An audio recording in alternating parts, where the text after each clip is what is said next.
Welcome. In today's video, we'll walk you through the simple steps to delete the cache on Snapchat.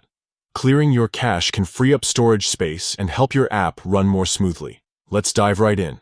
First, open the Snapchat app on your device.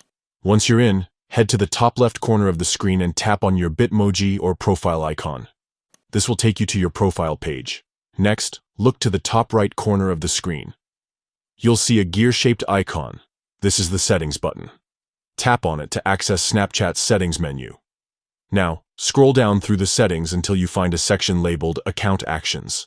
Under this section, you'll see an option that says Clear Cache. Tap on it. At this point, Snapchat will ask for confirmation. A pop-up message will appear, explaining that clearing your cache will only delete temporary files and won't affect your saved data like snaps, memories, or chats. Go ahead and confirm by tapping Clear.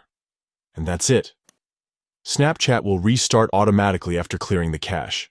Once it reopens, you should notice improved performance and more available storage space on your device.